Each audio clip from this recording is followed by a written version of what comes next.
Welcome to these 5 minutes with KeRusso. Listen, kick back and relax, or you might want to buckle up because we have a lot of things I'm going to run at you today. First of all, I want to mention this is going to be the next to the last video that we're going to do in our journey on Ruth. After that, we're stepping into a new adventure. What did Jesus teach about how to be a follower of His? It might look different than what you see around, what you see today, maybe even what you're living. So I hope you're going to join us for that. I hope you're telling others. I hope a lot of discussions happen because of those videos coming your way from me and other people as well. But we get into Ruth again today. I'm going to share some information with you on chapter 4. A lot of Hebrew stuff going on there related to that culture. I'll give you the information. You can tap into it, and the chapter will make more sense as you read it. Okay, let's get into it. Boaz has sent Ruth home. He said, I'm going to take care of this day. I'm going to become your guardian redeemer. That's what he wants. That's what Ruth wants. That's what Naomi wants. But there's another guy who's closer, and Boaz has got to deal with him. Well, what's the guardian redeemer stuff? It's how God took care of widows or set up for widows to be taken care of in the nation of Israel. It's a patriarchal society, so all inheritance passes through males.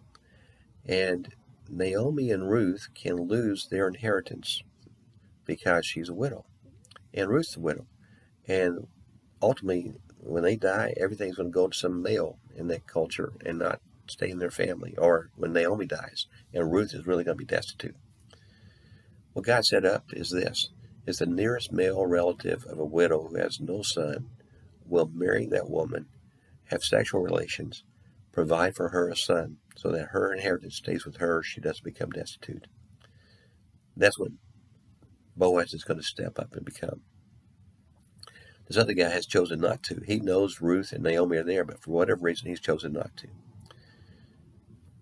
Boaz goes to the city, Bethlehem. He goes to the city gate. That's where people come in and out. He knows the kinsman, this other guy is going to come in that gate that day. That's also where a lot of business transactions take place, legal transactions. When this guy shows up, Boaz calls him over and says, hey, buddy, come over here. And then he gets 10 elders to listen to what's fixing to happen. 10 elders. The elders sit around the gate. They make decisions. They make judgments. They are involved in these legal transactions. 10 of them are going to be a binding witness. So this other guy knows something legal is fixing to happen here, some transaction. Boaz is going to force his hand. He says to him, Naomi's ready to sell her property. You want to buy it? You're first in line. The guy says, yes. Of course he does. He's going to be wealthier. But Boaz says, also with it comes the responsibility of marrying Ruth, the Moabite. Now, that's where he says, I don't want to live up to this. I don't want to do this. Why? Because, one, he's not going to be able to keep the property that he's going to buy. He'll end up having to give it back to Ruth if she has a son. Also, if he doesn't have a son with his current wife, Ruth's son will get his property. So that's a gamble for him. He doesn't want to do that. Or something else may be going on, but he doesn't want to be responsible. He doesn't want to do what he's supposed to do to take care of this widow. So what he does, he takes off his sandal and he gives it to Boaz. He's not going to fulfill the responsibility. The writer of Ruth tells you that's how they sealed legal deals. But it also may have something to do with Deuteronomy 25. That's also how a person recognized that he was doing something shameful when he would not fulfill his responsibility to a widow.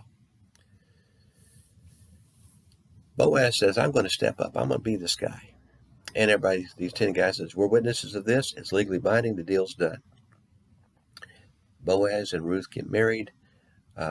Blessings are pronounced upon them. May you be outstanding people in Bethlehem, known forever. They've already been described as outstanding, both Boaz and Ruth, earlier in this book. But they also are given the blessings. May your lineage be like that of the two great matriarchs of Israel, Rachel and Leah. And may they be like the great matriarch of Judah, Tamar. She also was a foreigner who was a widow, and Judah was her kinsman redeemer, her guardian redeemer. Now, Tamar had to trick him into doing that and being responsible. Boaz was honorable and didn't need to be tricked into it at all. It's interesting. Take this information; it'll help you make more sense as you read this part of the story, but also something to think about. Who is this other guardian redeemer? We don't even know his name. He didn't live up to his responsibility. He's just an afterthought. Boaz lived up to responsibility. We know his name. It's an honorable name. Something to remember when you start thinking about responsibility that you have and how you will live up to your responsibilities. Okay, be blessed. We'll see you one more time in Ruth and then get ready for June. Thank you.